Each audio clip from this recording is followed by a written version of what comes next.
Здравствуйте, уважаемые участники Олимпиады, наставники. Рада вас приветствовать сегодня на разборе заданий по региональному этапу Всероссийской Олимпиады школьники по учебному предмету обществознания. Меня зовут Ольга Ивановна Зезигова, я председатель комиссии региональной по проверке работ регионального этапа Всероссийской Олимпиады школьников, кандидат исторических наук, руководитель программы «Готовящие учителей» в Республике Коми по истории обществознания. Сегодня мы начнем разбирать разбор заданий с первого тура.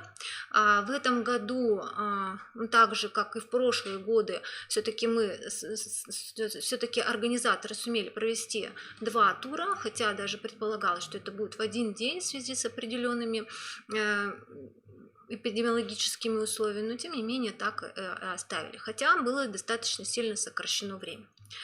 Значит, задание состояло в том, чтобы разобрать текст. Текст был действительно очень интересный, очень познавательный.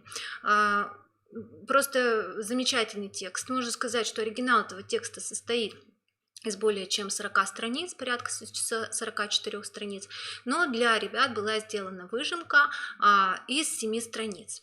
И, соответственно, были даны 4 задания. Надо сказать, что в целом первый тур у нас прошел не очень удачно. Он был единый как для 9, 10 и 11 классов, то есть это были одинаковые задания, но, к сожалению, как-то участники у нас с ним достаточно плохо справились. Первое задание состояло в том, чтобы ответить на вопрос, какой подход к пониманию природы неравенства с точки зрения автора наиболее верный. И опираясь на текст, надо было привести не менее 3 обоснований, которые использует автор. И был следующий второй вопрос, почему автор считает, что неравенство имеет не экономическую природу. И возможно, что многие участники увидели, по их мнению, как раз вот что второй вопрос как бы вроде бы является ответом или подсказкой на первый вопрос. Но это было, конечно же, действительно серьезной ошибкой, может быть, что невнимательно вчитались в текст. И поэтому первый тур у нас достаточно мало ребят смогли ответить на это задание. Давайте мы сейчас посмотрим с вами ключи по первому туру, чтобы это было более предметно, мы говорили с вами. Итак, то есть, смотрите, начнем действительно с критериев оценивания. Вы видите сейчас на слайде, да, что 4 задания и каким образом распределялись максимальные баллы. То есть как раз первый вопрос, он предполагал самое большое количество баллов, это 4 балла. Максимальное количество баллов, которые можно было заработать на первом туре, это 12 баллов. Значит, сейчас у нас действительно появились некоторые сомнения по поводу того, какие вы цифры увидели, потому что сейчас мы эти вопросы уточним, но ранжированный список, по большому счету, он не сильно изменится. Нам была дана региональной комиссией установка о том, что первый тур мы переводим эти 12 баллов в 100-бальную систему, и второй тур также в 100-бальную систему. То есть максимальное количество баллов, которые могли заработать участники, это 200 баллов. Вот сюда к организаторам пришла несколько иная информация, что оба тура должно быть 100 баллов. Но в принципе, если даже мы переведем в другую систему, да, цифровую, то ваш ранжированный список, он не изменится, то есть поменяется цифра, но ваше положение в рейтинге, оно не сильно поменяется. Поэтому, если мы сейчас как бы уточним эту информацию, если какие-то цифры изменятся, то есть это будет уже меньше 100 баллов, соответственно, то вы на самом деле не пугайтесь, это бывают разные моменты. Итак, значит, вы видите сейчас в ключе, какой ответ предполагался верным. Многие ребята фактически давали ответ следующий. Очень часто использовался такое, что автор видит как раз экономические причины и неэкономические причины, опять же опираясь как раз на второй вопрос. Но этот ответ не может быть признан верным, потому что в тексте, который был предложен участникам, предполагается как раз версия того, что этот подход комплексный, что здесь не является какой-то фактор более важным или менее важным. То есть здесь речь идет как раз о сочетании экономических, социально-психологических, культурно-когнитивных основаниях социального неравенства. Даже в тексте, если вы помните, были такие формулировки, как нейробиологические, да, и так далее, и так далее. Поэтому очень многие участники, к сожалению, с первым заданием не очень хорошо справились. И мы видим как раз, какие примеры можно было извлечь из текста с тем, чтобы подтвердить эту точку зрения. Здесь речь идет о вопросах, связанных с отрывком, где присутствует пояснение по поводу социальной гравитации. Мы видим здесь версии, которые связаны с версией философа Жан-Жака Руссо, который выдвигал идею о том, что в основе неравенства лежит вот такое явление, как зависть. Да? Дальше здесь есть отрывок, который предлагается, что социальное неравенство, оно связано с местом жительства человека, да, с регионом его проживания, может быть, страной, да, это сельский населенный пункт, деревня или крупный город, да. Ну и кроме того, мы видим, что здесь речь идет как раз о когнитивных процессах, о культурно-когнитивных процессах, где вот предложено как раз вот такие варианты, как 4 и 5. И вот смотрите, то есть если вы даже в итоге видите, что вы, может быть, попали, вы сейчас все видите ваши работы, они загружены в ваши личные кабинеты, вы попали и выписали верный текст, но тем не менее посмотрите, как распределяются баллы. И посмотрите, если баллы здесь могли быть засчитаны только в том случае, если в первую очередь верно определен подход автора. Если же вы писали, что это социальные причины, да, то это социальный подход. Это, и многие так написали, что это социальный подход. Эта позиция неверна. Еще раз, да, обращаю ваше внимание. Только если в том случае, если вы верно определили подход, может быть, в других формулировках, не так, как здесь, но суть как бы донесли до региональной комиссии, да, и затем уже давали отрывки, только в этом случае можно рассчитывать на зачисление баллов. Обращаю на это ваше особое внимание. То есть сначала нужно было действительно определить подход. Второй, хочу сразу еще отметить, что порой мы даже засчитывали иные отрывки, где как раз была показана природа неравенства. То есть даже в том случае, если как бы участник действительно увидел вот эту идею комплексности, понимание процесса явления, социального явления неравенства, да, может быть, даже не все перечислены, но перечислил хотя бы несколько факторов, которые определяют неравенство, то мы уже даже шли на то, чтобы засчитать эти баллы. И, может быть, какие-то другие отрывочки, которые также показывали именно сочетание различных подходов, мы все равно, тем не менее, засчитывали. Второй вопрос, со вторым вопросом достаточно проще. Большинство участников все-таки сумело найти здесь аргументы, да, и нужно было эти аргументы действительно, опять же, вывести из текста, хотя некоторые ребята были такие ситуации, что они предлагали аргументы, не связанные с текстом. Тем не менее, здесь мы видим, что задание, почему автор считает, что неравенство имеет не экономическую природу, и приведите не менее 2 аргументов. Если спрашивается, что считает автор, соответственно, нужно говорить словами автора. Поэтому, может быть, какие-то отдельные участники не совсем допоняли задание и отвечали, как говорится, обобщенно, не связывая это с текстом. Это были очень редкие случаи, единичные. За второй вопрос можно было максимум получить 2 балла, если вы давали 2 аргумента. Третий вопрос, третье задание, оно тоже вызвало достаточно много трудностей. И действительно, наверное, этот текст был достаточно сложен для понимания и для выполнения третьего задания именно девятиклассниками. Здесь они, ну, как бы немного послабее выполнили.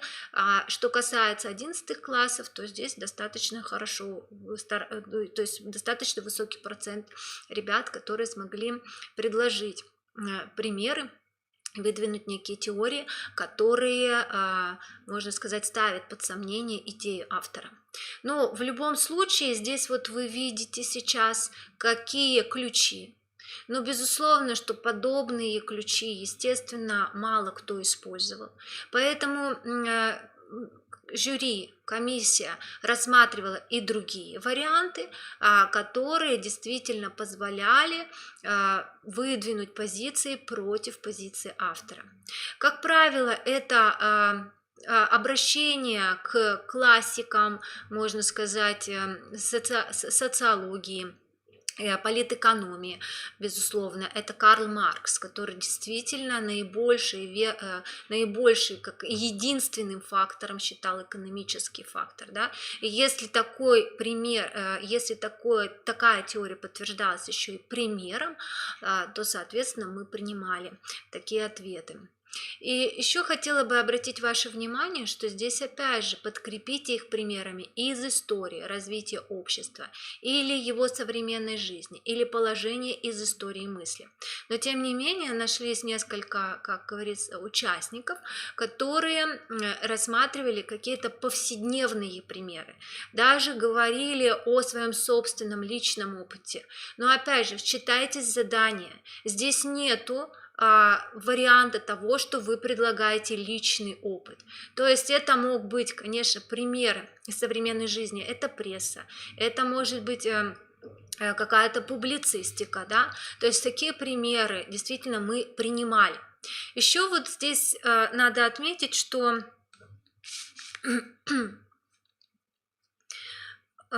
здесь в третьем задании многие примеры касались, можно сказать, может быть, каких-то домашних заготовок, то, что им было ближе, да, ребята как-то выдвигали положения, связанные не столько с социальным неравенством, сколько с социальной мобильностью. Безусловно, эти два явления социальной жизни тесно взаимосвязаны, но порой было видно, что участники не видят разницы между социальной мобильностью и социальным неравенством. Поэтому, когда вы будете еще раз просматривать свои работы, которые загружены в ваши ответы, да, то обратите на это внимание, да, и вы поймете, почему, предположим, вроде бы вы показали примеры, но жюри их не зачло, потому что речь шла у вас, получается, о социальной мобильности, которую вы не вывели на проблемы социального неравенства. Четвертое задание тоже как-то достаточно сложно было представлено, то есть очень много нулевых ответов. И задание звучало следующим образом: как, по мнению автора, связаны между собой понятия достоинства и неравенства? Какие аргументы приводятся автором в пользу существования этой связи, и нужно было привести не менее 2 аргументов. Многие участники просто указывали, что достоинство и неравенство неразрывно связаны между собой, но тем не менее, то есть получается, они фактически давали нам часть ответа, да, ответ представляли, как вот заложен вопрос, да, то есть здесь указано фактически в вопросе, что они связаны, но многие не показали эту связь. В чем была эта связь, да? И вот здесь как раз эта связь, можно было ее увидеть именно в тексте, что эта связь обнаруживает себя в уважении к себе, и, кроме того, в санкциях других по отношению к нам. И вот эти вот санкции попадают под определение как раз социально-экономического неравенства. И затем вы видите как раз на слайде, какие аргументы можно было привести в качестве подтверждающих эту мысль. То есть это отрывок связан вот с двумя источниками, да, где речь идет о теле и труде.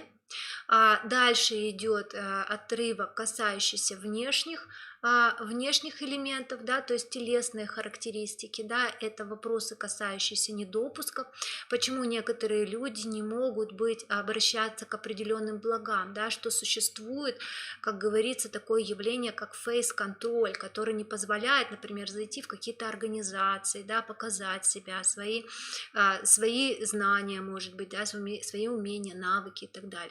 То есть получается, что даже вот эта внешняя характеристика, одежда человека, его манера общения, это вот уже отсылка к Пьеру Бурдье, да, что он называет явлением габитуса, да, то есть внешним проявлением человека, да, то есть его манерой разговаривать, какова у него речь, насколько она там интеллектуальна, да, то есть вот такие вот моменты. Хотя многие ребята действительно показали, что может быть, ну и в предыдущих вопросах это можно было как принять за правильный ответ, то, что действительно, зачастую по внешним признакам достаточно сложно определить, к какой социальной группе человек относится, да? Вот, поскольку человек в джинсах и в какой-то джемпере, да, может выходить из вагона первого класса, где неимоверно дорого стоят билеты, да? Но тем не менее, вроде бы по внешним моментам он мало отличается от пассажиров других обычных эконом-класса вагонов, да? И третий отрывочек, да, это вот как раз явления, связанные с экзистенциализмом, экзистенциалистские термины, да, то есть вот именно каждый человек, он имеет, можно сказать, в своей жизни своего рода шлейф, да, то есть этот шлейф, он связан с нашими экзистенциями, связан с нашими переживаниями по поводу тех или иных событий и так далее, да, и мы вот этот, как говорится, груз наших мыслей, наших переживаний мы все время несем с собой, и в конечном итоге, то есть это определенная связь и с нашей жизнью, и даже со смертью.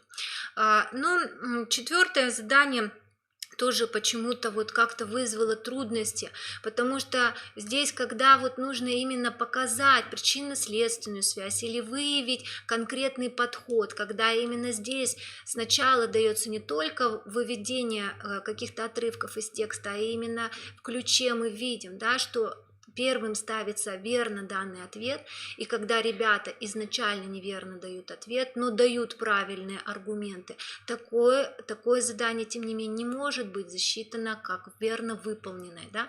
То есть здесь за основу все-таки дается сначала то, что вы даете ответ правильный, на корректный правильный ответ на первый вопрос, а затем уже представляете аргументы.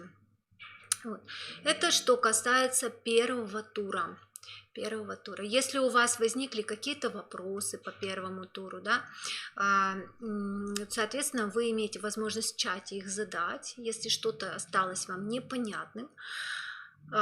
Но все-таки еще раз обращаю внимание, наверное, в большей степени наставников на то, что у нас как-то очень сложно получается, идет выработаны навыки работы с текстом. Вот, то есть вопросы, касающиеся того, что да, действительно отрывки угадывают, может быть где-то, может действительно где-то они и понимают текст, но тем не менее, когда речь идет о том, чтобы определить позицию по тексту, да, или выразить какое-то там мнение, или наоборот противодействующее мнение, вот с этим идет как-то более сложно. Теперь мы с вами переходим ко второму туру, и начнем мы с вами разбор второго тура с 9 классов. И вот сейчас вы видите, да, по баллам, как можно было, максимальное количество баллов это 44. Было дано 10 заданий, время выполнения заданий 120 минут. Могу сказать, что присутствовала в Сыктывкаре на проведении Олимпиады, да, регионального этапа. Если в прошлые годы, в принципе, ребята очень часто уходили раньше, то в этом году раньше фактически никто не уходил. Использовали все возможные минуты для того, чтобы выполнить задание. Первое задание, оно всегда у нас такое классическое, донетка так называемая, да, и, соответственно, нужно было выбрать два варианта, либо да, либо нет. И вот здесь, когда мы стали читать, так скажем, да, этот вопрос, я хочу сказать, что на второй вопрос, на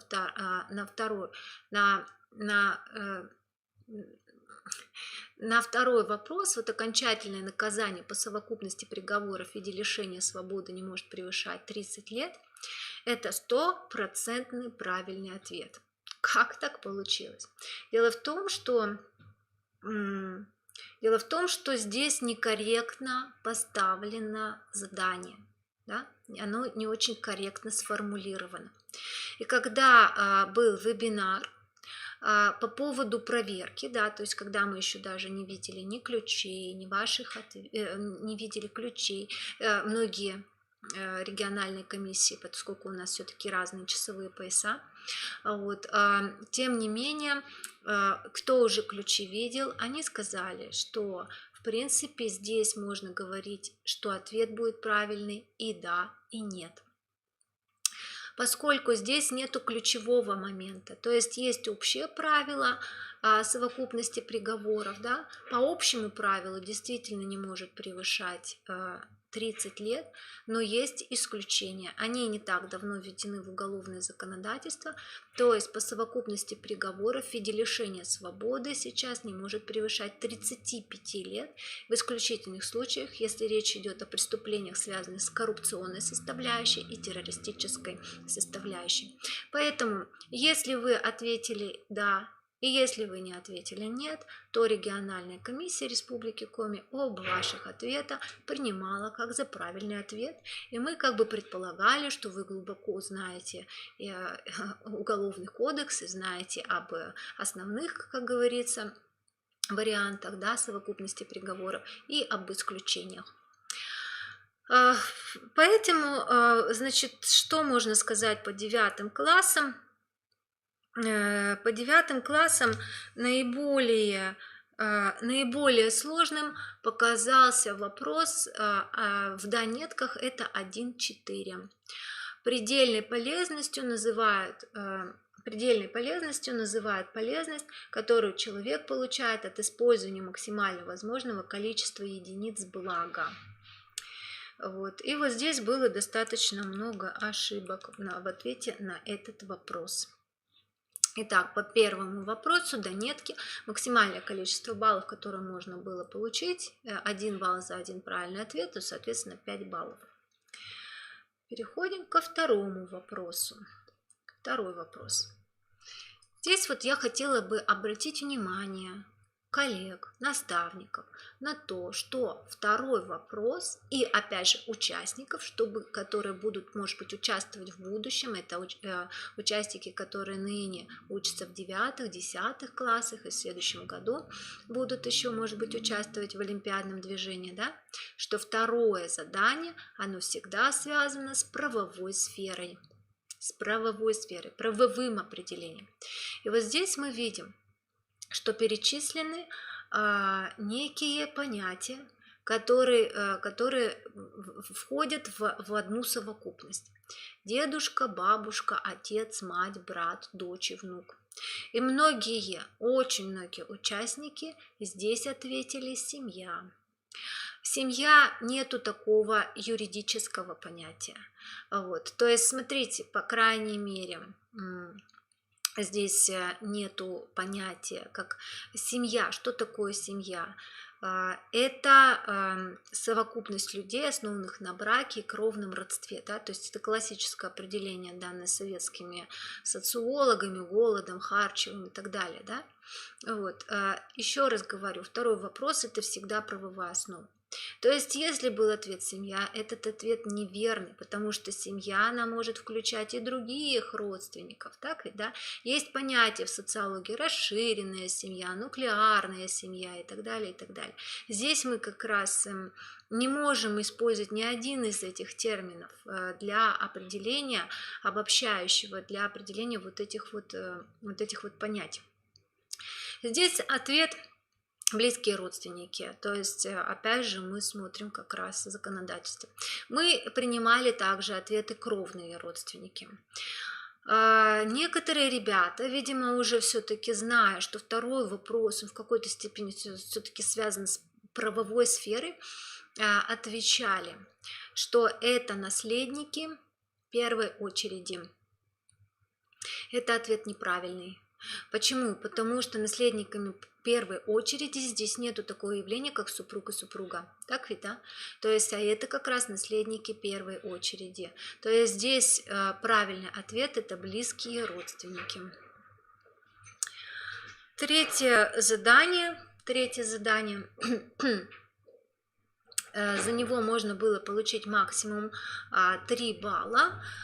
То есть здесь нужно было определить, какой термин является лишним в ряду, и объяснить этот выбор, почему он является лишним. Ну вот, понятное дело, что лишним является муниципальная, да, поскольку здесь исполнительная, законодательная, судебная, речь идет о 3 ветвях власти, да, связанных как раз с принципом разделения властей в условиях правового государства.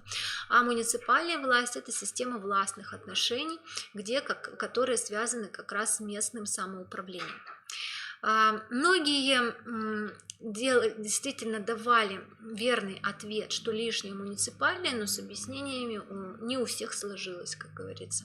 Не все смогли пояснить, почему муниципальная власть является лишней.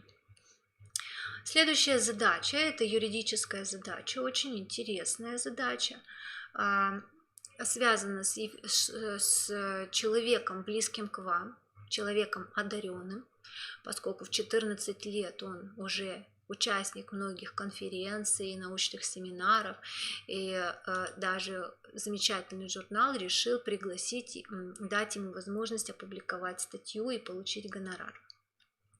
Первый вопрос, который задается: должен ли был Евгений получить согласие родителей на заключение договора на публикацию статьи? Вот. И, соответственно, как бы здесь ответ: нет, не должен. Почему нет, не должен? Потому что он является, здесь речь идет о защите прав автора, о защите интеллектуальной собственности. И, соответственно, он не мог не получать разрешения на публикацию этой статьи от родителей, потому что это его интеллектуальная собственность, да? И если он получил доход за результат своей интеллектуальной собственности, соответственно, он сам также может распоряжаться своим заработком.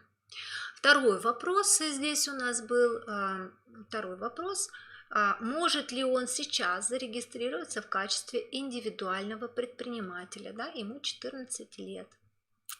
Да, он может зарегистрироваться, да, потому что действительно с 14 лет сегодня можно зарегистрировать ИП, если на то есть письменное согласие родителей, которое заверено в нотариате. И с 14 лет такая возможность есть. Дальше мы смотрим, да. Третий вопрос. С какого возраста Евгений сможет заключать абсолютно любые сделки? Ответы на вопросы обоснуйте. И вот здесь вот действительно некоторые ребята, большие молодцы, они знают понятие эмансипации и так далее, но тем не менее, все-таки ответ здесь с 18 лет. Если вы не написали, вы написали просто с момента совершеннолетия, но не указали, с какого возраста, такой ответ уже не принимался, потому что вы должны были написать именно с 18 лет по причине достижения совершеннолетия. Вот. Если вы просто пишете совершеннолетие, мы не совсем понимаем, с какого возраста вы понимаете это совершеннолетие. То есть нужно быть более точными в своих ответах. Некоторые ребята пускались в рассуждения по поводу эмансипации. Действительно, если фактически несовершеннолетний имеет ИП, да, то есть он может пройти процедуру эмансипации, но абсолютно все договоры он сможет заключать только с 18 лет. Вот смотрите, даже если человек прошел эмансипацию, ему дали право там, вступить в брак до достижения 18-летнего возраста, тем не менее он не может пользоваться многими своими правами. Он, тем не менее, не пройдя эмансипацию, например, не сможет приобрести алкогольные напитки, даже эмансипированный. Он не сможет участвовать в политических в выборах, да, и так далее, и так далее. То есть, еще раз говорю, здесь вопросы, касающиеся эмансипации, они здесь не действуют в данном случае. Ну, если вы ответили правильно, да, то есть вот здесь вот написали с 18 лет, и потом пошли в рассуждение по поводу эмансипации и так далее, мы не снижали баллы, безусловно, мы здесь все равно вам это засчитывали, просто вот все остальное, что вы там писали не в тему, да, просто пропускали, так скажем. Дальше. Следующее, как всегда, у нас 5-е задание, они касаются экономических задач. В 9 классе это были 2 экономические задачи. Здесь вам давалась кривая производственных возможностей, да, и давалась задача сама, какое количество кошельков сможет производить компания в случае сокращения количества производимых сумок до 10 единиц.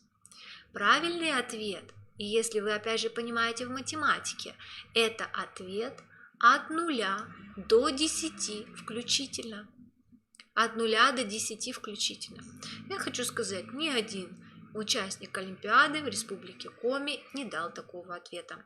Большинство отвечало 10 сумок, 10 кошельков. Или что там у нас спрашивалось? Сумок, да? Угу. Вот. Но, тем не менее, все-таки такой ответ мы засчитывали как правильный ответ, поскольку все-таки 10 оно входит в эту совокупность, да, вот, поэтому задание у большинства 1 балл они получили. Следующий вопрос, экономическая задача, это задача, которая называется ипотека. Смотрите, здесь вопрос, определите сумму переплаты в ипотеке, то есть нужно было сделать расчет, определить величину потенциального дополнительного дохода, если будет положены деньги на депозит, да? И какой из вариантов выгоднее. Что могу сказать? С расчетами сложно. Фактически у нас нет ни одного правильного расчета, если я не ошибаюсь. Вот из тех работ, что я видела, по крайней мере, ни одного правильного расчета я не увидела на задании решения 1. Вот. То есть с решениями очень сложно. Что касается третьей части, третьего вопроса к этой задаче, 1 балл оцененный, всего максимум было 5 возможных баллов, да, то многие здесь ответили правильно, что выгоднее положить на депозит, соответственно, получить вот эти вот доход этот, да, и, соответственно, потом уже приобрести квартиру. Конечно, вот так, как здесь написано в ключе, никто у нас не отвечал. Большинство отвечало, верным является 2-й вариант, и мы тут, соответственно, смотрели, какой это 2-й вариант, то есть 2-й вариант – это отложить покупку квартиры на неопределенный срок. Да? Но если вы писали 2-й вариант, строго говоря, может быть, мы и не должны были засчитывать, но мы засчитывали. Вот, как правильный ответ.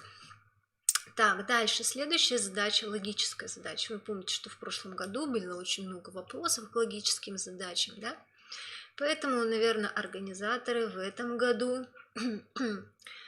дали такую задачу, которую не решить было невозможно. Это фактически задача для, не знаю, 3 класса. Такая же логическая задача, но может быть с другими, как говорится, надписями. Надписями были и в других классах, но суть задачи абсолютно одинаковая. Я была уверена, что здесь будет 100% правильные ответы, но, к сожалению, почему-то это оказалось не так. Здесь вопрос состоит только в невнимательности отвечающего. Вместо соды у некоторых появлялась вода, и Бог еще знает что. Вот. Ну и, в общем, поэтому у некоторых ребят вы увидите, что у вас здесь 0 баллов. То есть это просто невнимательность. Конечно, на таком этапе, как Всероссийская олимпиада школьников, нужно быть очень внимательным.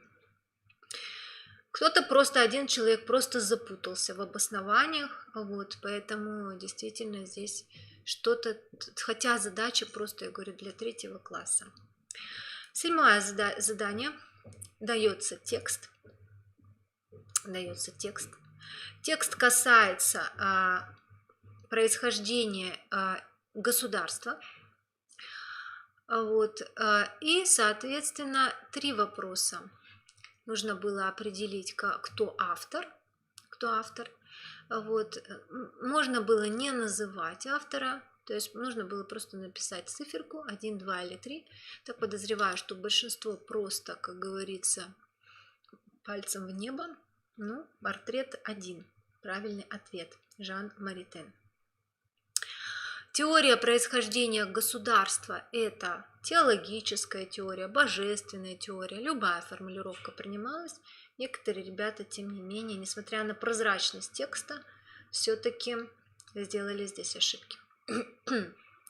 Ну и нужно было из этого небольшого текста выбрать какие-то аргументы, которые действительно позволяют определить, что данный текст связан с теологической теорией происхождения государства. С целым заданием справились хорошо. Так. Следующее задание, тоже классическое задание.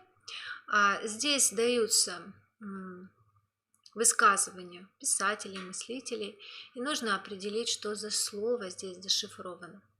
Что за слово здесь зашифровано? Это слово «искусство». Есть ошибки, есть правильные ответы. У кого-то действительно получилось объяснить это высказывание, у кого-то не получилось объяснить это высказывание. Ну и максимальный балл, который можно было получить за это задание, это 3 балла.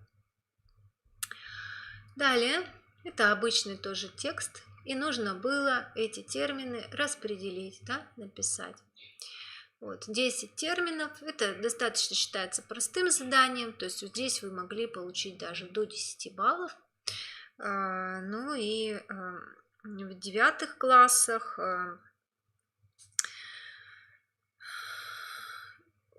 есть 2 человека, которые действительно распознали все термины и все 10 терминов расположили в правильно. Вот, то есть 2 таких человека у нас есть. Далее последнее задание, которое есть также и в другом классе, поэтому мы сейчас его разберем, и в другом классе разбирать его не будем. Это 10 задание, где нужно было ознакомиться с результатами социологического опроса и по результатам, соответственно, социологического опроса выполнить задание. Вот оно. Вот вопрос, который задавался респондентам, вот ответы, которые давали респонденты. Нужно было проанализировать.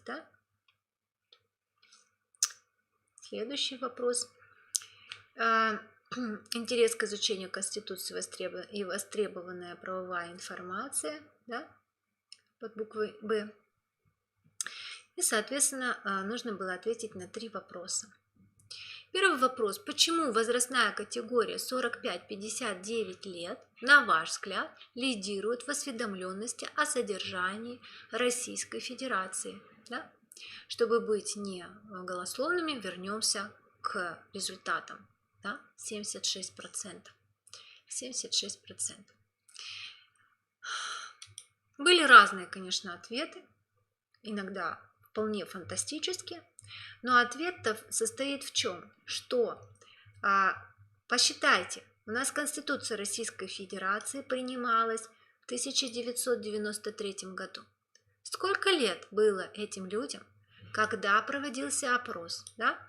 И тогда, соответственно, понимая это, вы поймете, что это как раз возрастная категория, которая в этот период была в молодом возрасте, в тот период, когда на их глазах менялась система политической власти в стране. А мы с вами прекрасно знаем, что молодежь – это наиболее активная группа людей, поэтому именно подобные пояснения считаются правильными и могут быть засчитаны как 1 балл. Второе, нужно было ответить, какое знаковое событие в истории России может стать обоснованием вашего вывода. Безусловно, это событие принятия Конституции 1993 года. Но у нас нашлись, конечно, ребята, которые почему-то связали это с введением поправки в Конституцию, происшедшее в 2020 году. Если вы говорили о поправках, то, естественно, этот ответ неверный. Дальше, опираясь на данные исследования, нужно было назвать вопросы, которые интересы молодежи до 30 лет, чем опрошенным в целом, остальным категориям, да? И, соответственно, привести 3 соответствующих положения Конституции. Вот смотрите, что мы знаем. Большинство, конечно, ответило правильно. Возможность участия в работе органов власти и правила организации митингов и демонстраций. А дальше нужно было идти и вспоминать, что написано в Конституции. Не надо было писать статью там, да, но хотя бы формулировку нужно было выразить, да, что никто не может быть принужден к выражению своих мнений, убеждений или отказу от них, да, что каждый имеет право на объединение, свободу деятельности общественных объединений также гарантируется государством. Граждане Российской Федерации имеют право собираться мирно, без оружия, проводить собрания, митинги, демонстрации, шествия и пикетирования. Граждане Российской Федерации имеют право участвовать в управлении делами государства, как непосредственно, так и через своих представителей. Граждане Российской Федерации имеют право избирать и быть избранным в органы государственной власти, органы местного самоуправления, также участие в референдуме. И граждане Российской Федерации имеют равный доступ к государственной службе. Вот если вы давали какие-то такие аргументы, соответственно, можно было дать и больше, но максимальное количество, которое предлагалось засчитать, это максимум 3 балла. Таким образом, за 10-е задание можно было получить максимум 6 баллов. Итак, вернемся к началу. Еще раз посмотрим разбаловку, так называемую, да? 10 заданий, максимальное количество баллов. Вот здесь ошибочка, 45 баллов, да? То есть, если мы сейчас сложим, то мы увидим, что это все-таки 45. Да, то есть здесь в ключе какая-то тоже видно опечатка. Так, если у кого-то появились вопросы по 9-му, еще раз напоминаю, что в чате вы сейчас можете задать свои вопросы. Соответственно, мы сможем на них ответить. Теперь разберем задание 2-го тура для 10 класса. Здесь мы видим, что также 10 заданий, но здесь баллы выстроены в несколько ином варианте. И, соответственно, максимальное количество баллов, которые можно было получить за 2-й этап, это 57. Первое задание – это задание «да-нет». Вот, мы видим, значит, что наибольшие трудности при ответе вызвали вот этот вот момент. Итак, социальные институты наиболее устойчивы к социальной динамике и отражают традиционные социальные модели правил и статусов. Вот, тем не менее, мы можем говорить о том, что социальные институты все равно, все-таки ответ здесь нет, потому что они подвергаются изменениям. И даже такой классический институт, как семья, на наших глазах, даже в мое поколение, очень сильно изменился. Вот. Поэтому говорить о том, что здесь ответ «да», это ответ неверный. И здесь вот в «да-нетках» остальные, в принципе, никаких каких-то проблемных моментов не вызвали, только вот этот вот второй пункт, второй вопрос. Дальше, второе задание. Второе задание.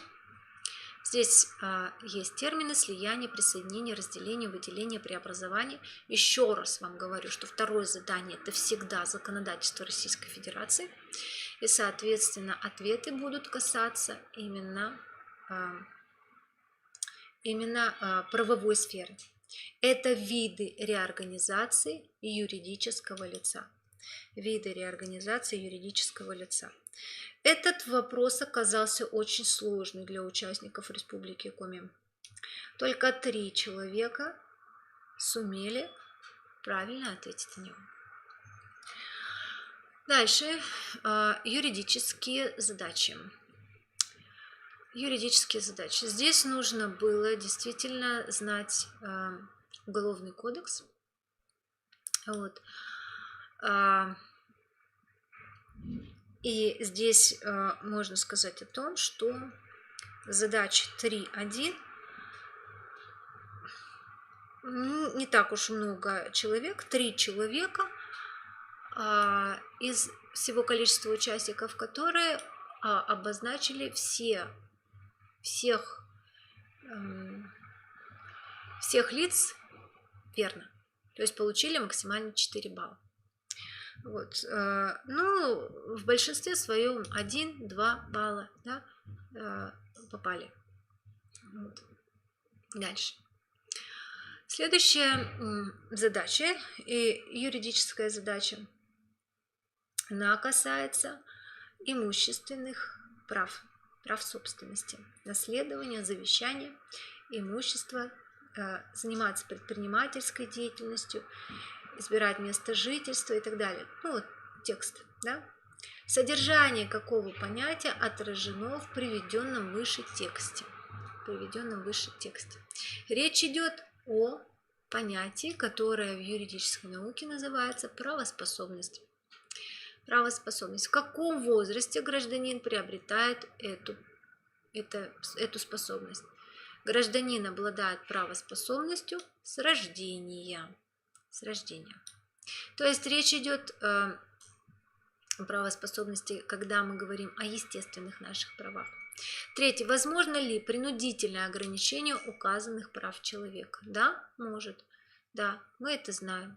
То есть по решению суда запрет заниматься определенными видами деятельности, да, или запреты быть избранным лицам с непогашенной судимостью, да. То есть есть определенные случаи, когда происходит ограничение указанных прав граждан. Дальше. Экономические задачи. Экономических задач у нас было тоже 2 экономические задачи в 10 классах. Итак, задача, ну вот, пробежитесь глазами, вспомните, в чем была суть задачи, да? И, соответственно, нужно было ответить на 4 вопроса. Максимальное количество баллов за эту задачу – это 8 баллов. 8 баллов. Есть у нас ребята, которые смогли прекрасно справиться с этой заданием. 3 человека получило максимум 8 баллов. Вот, поэтому я могу сказать, большие молодцы. Хотя есть 4 человека, которые с этой задачей не справились вообще. Кто-то вообще не приступал к ее выполнению, просто пропустили. Вот. Здесь еще раз я вам показываю решение этой задачи. Да? Еще раз можете взглянуть, пробежаться, как-то зафиксировать себе. Так, следующая задача. Заработная плата и материнская плата. Да? То есть вот такой интересные друг к дружке слова. Да? Мгм. Вот, соответственно, нужно было ответить ответить на вопрос, сколько теперь IT-специалист может потратить дополнительно на материнскую плату, чтобы его прожиточный уровень оставался таким же, как в 2019 году. Ответ укажите в условных единицах. Здесь просто нужно было решение, это чисто математический, как говорится, вариант. Задача достаточно простая, вот, но почему-то вызвало трудности. Не знаю почему. Потому что достаточно много ребят почему-то эту задачу либо не приступали к ее решению, либо с ее решением не справились. Хотя задача несложная совершенно. Пятую задачу я пропускаю. Это то, что мы с вами рассмотрели, только там были конфеты, соль и сода. Здесь сахар, мука и соль. Легкая совершенно задача. Вообще непонятно, для чего она была поставлена в Олимпиаде. Так, значит, шестое задание. Шестое задание – это отрывок текста, который нужно было проработать, прочитать и, соответственно, ответить на 3 вопроса. Какая проблема ставится? Проблема ослабления национального государства на фоне глобализации. Если вы ставили ответ «проблема глобализации», к сожалению, такой ответ мы принять не могли. То есть здесь речь идет именно о государстве и о том, что вот это вот ослабление национального государства происходит на фоне глобализации. Так, второй. Это тогда, если вы ответили правильно, то вы получали 1 балл. Второй вопрос. Как автор оценивает влияние глобализации на национальное государство? Да? Конечно, автор и многие из нас, не авторы этого текста, негативно оценивают влияние глобализации на национальное государство. Стираются границы, да, то есть появляются негативные какие-то явления, ослабляется, как говорится, ослабляется понятие суверенитета, оказывается зачастую давление, да, на государство и так далее, и так далее. То есть это действительно серьезная проблема современного мира. И нужно было привести из этого небольшого текста, видите, всего лишь 1 абзац, какие-то аргументы. Это достаточно несложное задание, привести аргументы, и, соответственно, нужно было с какими позициями не согласны, да? Вот, аргументы и контраргументы фактически. Максимальное количество баллов – это 5 баллов. И, соответственно, тоже есть у нас ребята, их достаточно много, которые смогли полностью выполнить это задание и получить максимальное количество баллов 5. Седьмое задание. Ответ. Здесь у нас свобода, и, соответственно, нужно было прокомментировать это задание, да? И вот, к сожалению, как-то с 7 у нас тоже большинство не справилось. Слово не догадались, о чем идет речь. Очень многие не догадались, о чем идет речь. Но те, кто догадались, вполне успешно сумели дать пояснение.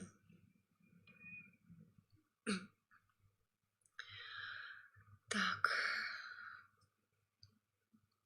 дальше. 8 задание. Это текст, где нужно было вставить слова. Да? Мы их покажем. Только 1 человек справился полностью, то есть получил максимально 10 баллов. 10 баллов. Следующее задание оказалось тоже очень проблемным для участников Олимпиады. Нужно было посмотреть внимательно картинки, да? И сгруппировать приведенные изображения, опираясь на теорию социальной структуры, стратификации Макса Вебера. И вот здесь действительно многие, как говорится, многие ошиблись или не сумели выполнить задание.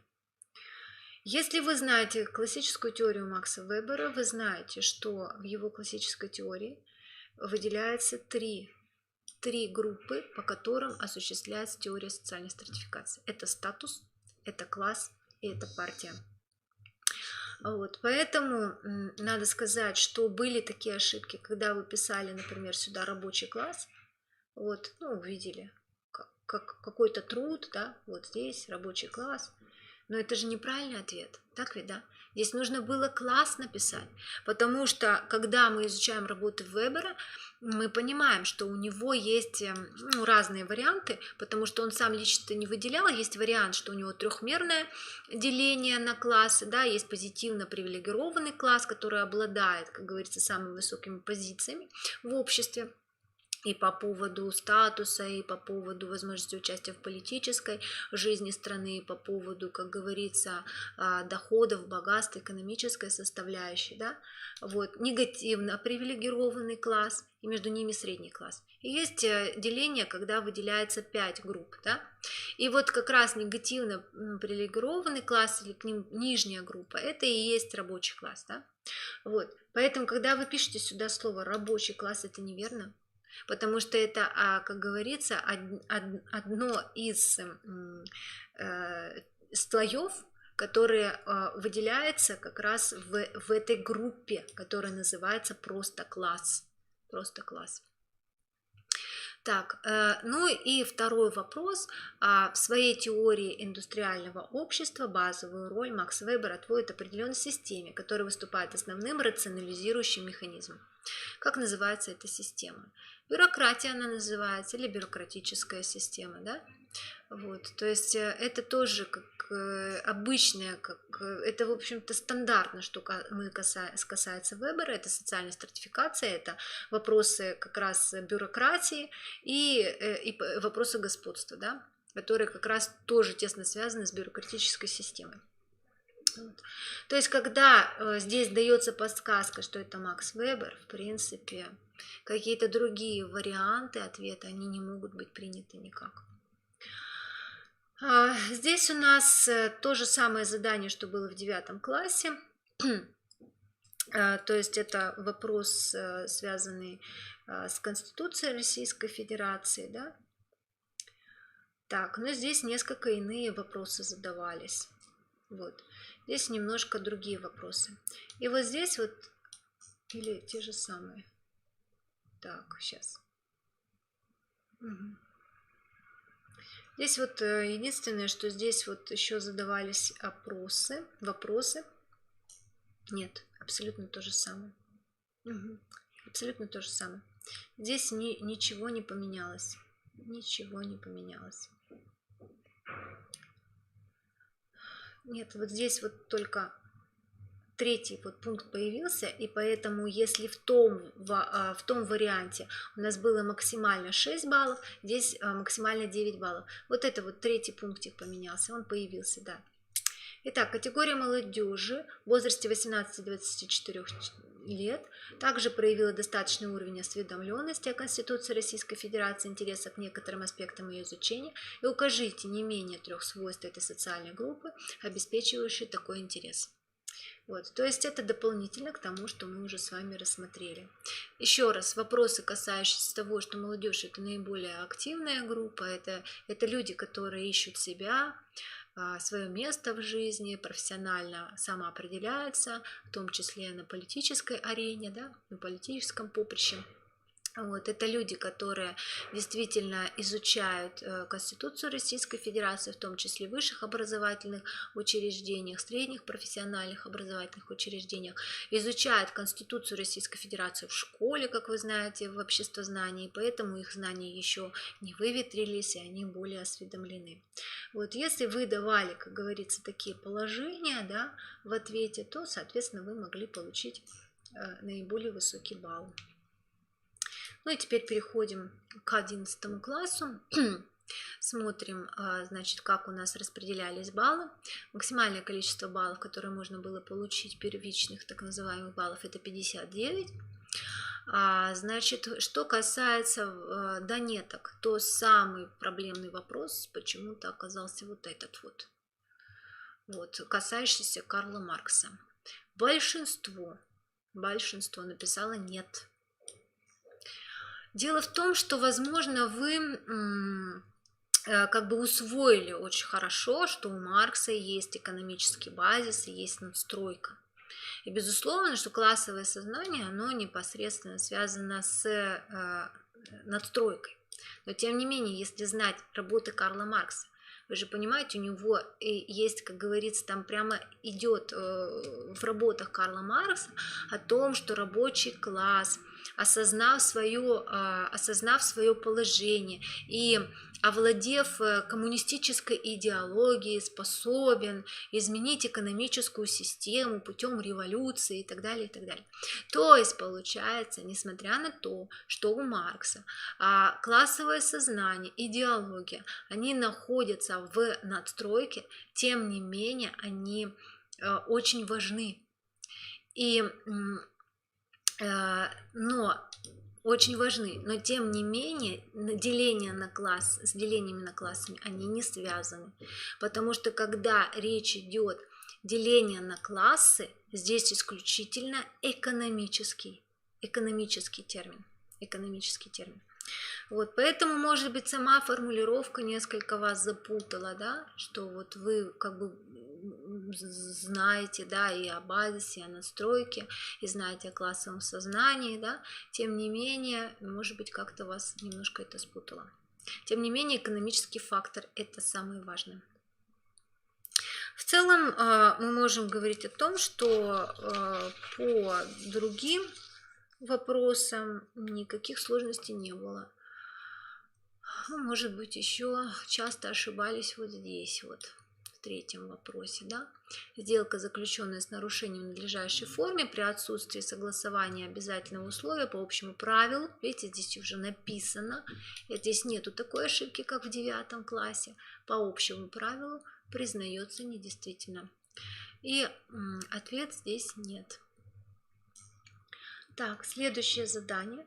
Вот это, наверное, самое сложное задание.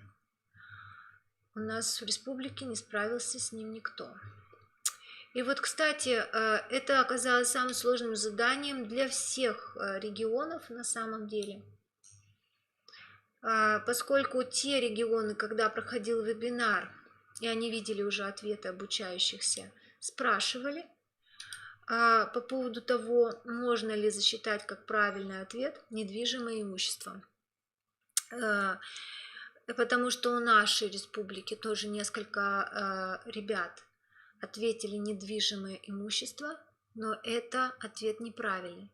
Здесь нужно ответ, чтобы были вещи, приравненные к недвижимым. Вот, ну, или недвижимые вещи. То есть такие варианты можно было бы признать верными.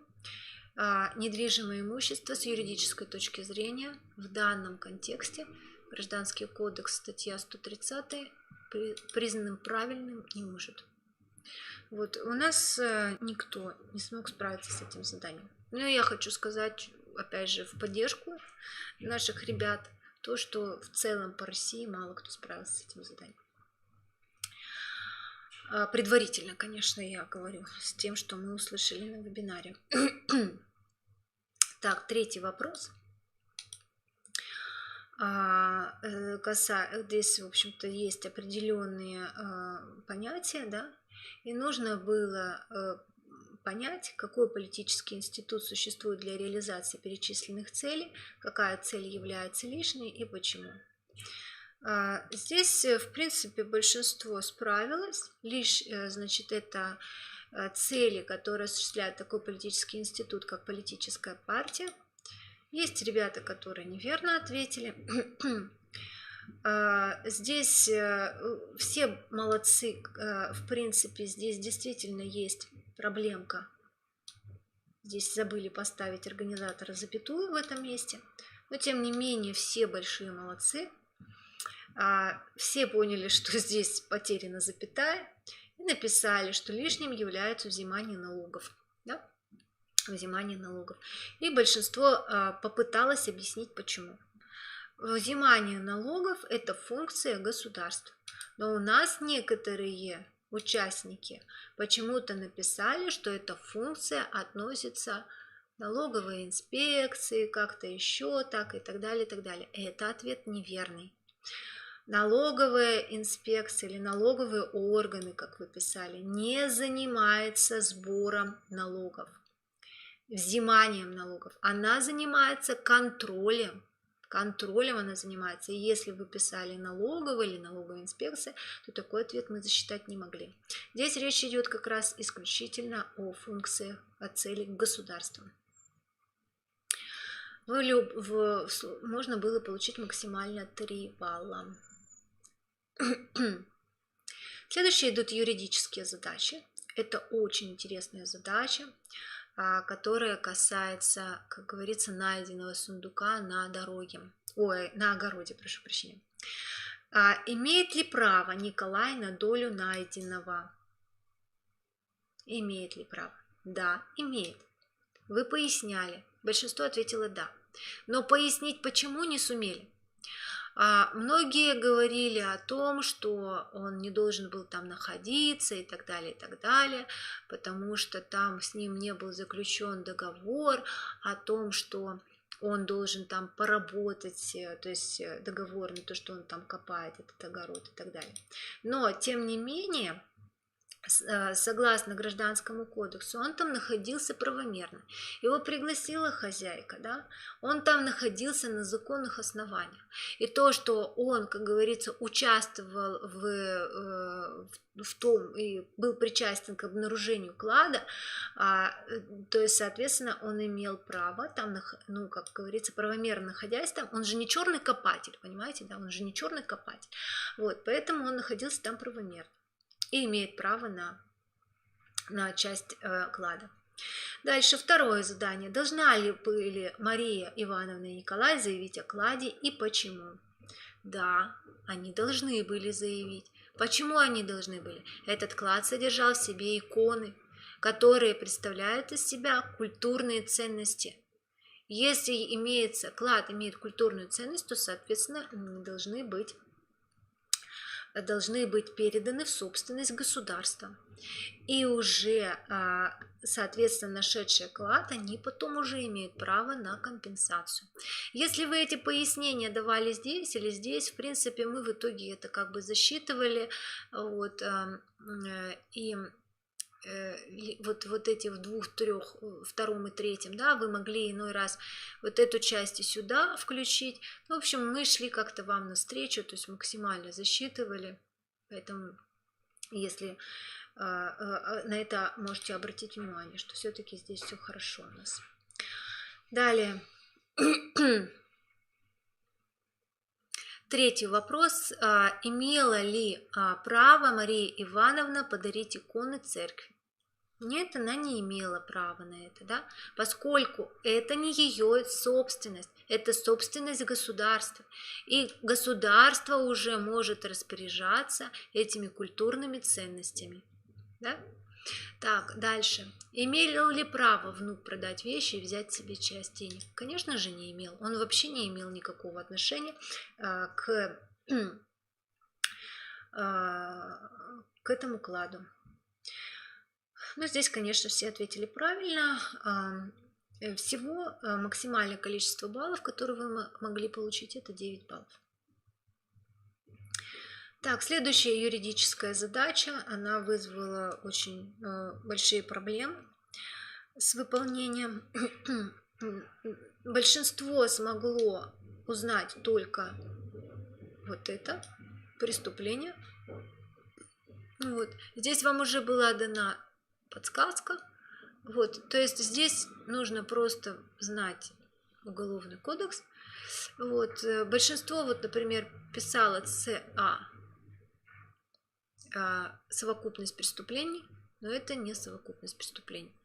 Вот. Поэтому большинство здесь действительно ответило либо два правильных ответа давало, либо максимум 3 правильных ответа. Так, экономические задачи. Итак, пробежитесь снова глазами, посмотрите на эту задачу. И, соответственно, вопрос. Верна ли стратегия инвестирования Германа Михайловича? Почему вы так считаете? Стратегия Германа Михайловича неверна, потому что большую часть средств он инвестировал в инструменты с высоким риском. Вот, то есть многие считали, что он, как говорится, вложился в разные корзины, что он полностью себя, как говорится, обезопасил, но это не так. Нет, он вложился в большую степень и инвестировал, в общем-то, в инструменты с высоким риском. Какие это инструменты с высоким риском?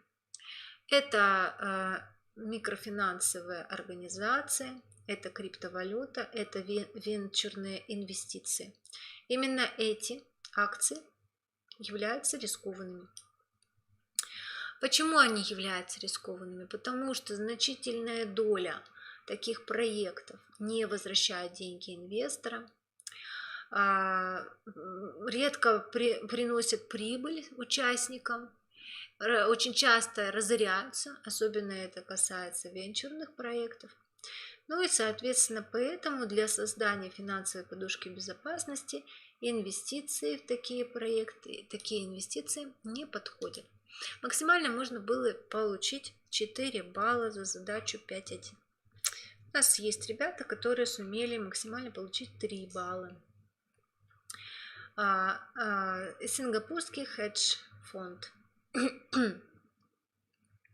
Какую годовую доходность получит Александр, если проинвестирует без учета реинвестирования сложного процента?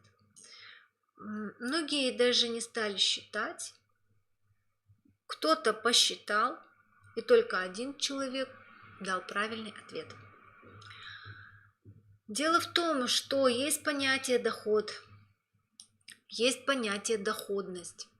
Здесь вас просили определить доходность. Доход определяется абсолютными числами, цифрами. Доходность определяется процентами. Даже если вы, получается, дали правильный ответ, ну, как бы просчитали все и так далее, но не определили в процентном соотношении, то, к сожалению, такой ответ мы засчитать вам не могли. Потому что мы понимаем, что у вас нет понимания разделения понятий доходности и дохода. А это уже все-таки, учитывая то, что это все-таки Всероссийская олимпиада школьников, это значительный пробел ваших знаний получается. Дальше, является ли, если судить по имеющейся информации, хедж-фонд Сингапура надежной компанией? Да, он является надежной компанией. Почему? Потому что из текста мы знаем, что он обладает лицензией. А наличие лицензии – это признак надежности компании. Есть ли признаки финансовой пирамиды в рекламе хедж-фонда? Нет, таких признаков в рекламе нет. Она же вам не обещает умопомрачительных процентов доходности. Посмотрите, это не такой уж большой процент, 0,5% в месяц в валюте за последние 10 лет. Да? Вот, то есть, поэтому нету здесь признаков финансовой пирамиды, ее не существует здесь. И далее вам давалось задание привести признаки финансовой пирамиды. Возможно, учитывая то, что вам 4-м заданием так дали, вы по логике решали, что хедж-фонд сингапурский тоже финансовая пирамида. Не надо идти на поводу, как говорится, своих мыслей, что вам что-то кто-то дает подсказку. Никто вам здесь подсказок не дает, нужно, в общем-то, внимательно читать задание и иметь определенные представления. Итак, какие вы могли бы назвать признаки? Это обещание высокой доходности, которое во много раз превышает рыночный уровень. Это гарантированный доход. Вообще, когда это вообще не может быть, потому что на самом деле ничего на рынке ценных бумаг никто вам не может гарантировать никакого дохода. И более того, это даже запрещается гарантировать доходность. Дальше. Это очень агрессивная реклама в средствах массовой информации, в сети интернет, где обещается очень высокая доходность. Это отсутствие информации о финансовом положении организации, это выплата денежных средств новым участникам из денежных средств, которые были внесены другими вкладчиками ранее. Чаще всего как раз вот в такой или приближенной формулировке вы давали пояснение, да, что как признак финансовой пирамиды, это чаще всего встречалось. Далее, это отсутствие собственных основных средств, других дорогостоящих активов. Нет точного определения деятельности организации, отсутствует лицензия. Это, кстати, достаточно часто тоже вы писали об отсутствии лицензии. Максимальное количество баллов, которое можно было получить, это 6. Логическую задачу пропускаем для 3 класса, уровня 3 класса. Так, седьмое задание, это касается текст. Текст, он по сравнению, как говорится, с 9 и 10 классом чуть побольше, чуть поболее. И, соответственно, о каком направлении государственной политики идет речь в представленном тексте. Здесь речь идет о демографической политике. Если вы писали социальная политика, то такой ответ мы не могли принять, потому что социальная политика – это более широкое понятие, нежели демографическая политика. Нужно было привести 4 аргумента к тексту, которые доказывают, что речь идет именно об этом направлении политики. Большинство очень хорошо, удачно, как говорится, называло этим. То есть здесь речь идет о том, сколько детей родится в российских семьях через год, через 5, через 10 лет. Мы вступили в сложный период. Вот, речь идет здесь о семье. Создаются малочисленные поколения. Дальше это суммарный коэффициент рождаемости, и каждый наш новый шаг, новый закон, государственная программа, да, и вот здесь вот ключевое слово сбережение и приумножение народа России. Если вы выбирали вот такие вот элементы, то мы, конечно, это все засчитывали. Многие почему-то стали писать про детские сады как аргумент. Но вот детские сады мы не засчитывали никому, потому что детские сады, они строятся, будут строиться и так далее. Это непосредственно никак не связано, как говорится, с демографической политикой. Вот, то есть здесь все-таки нужно немножко более точные формулировки и более внимательно читать текст. Так можно вообще весь текст переписать, да, и где-нибудь попасть. Поэтому более определенно. Так, далее, 8 задание. Здесь речь идет о времени. Ответ время. Если вы удачно делали расшифровку, то, соответственно, могли получить 3 балла. Есть ответы очень странные, я хочу сказать. Большинство выбрало вот Кули, почти 90%, жалело о потерянном времени в том или ином варианте. Кто-то пошел по очень пространному пути, фактически не дал ответа, хотя что-то написал, да? Вот я сейчас формулировку не помню уже, но что-то очень странное было написано. Далее, 9 задание, пропуски. Давайте посмотрим, как нужно было расставить. И, значит, здесь у нас 2 человека сумело полностью правильно расставить все термины. Так, 10-й текст – это результаты опроса и выполнение заданий по результатам опроса в основном.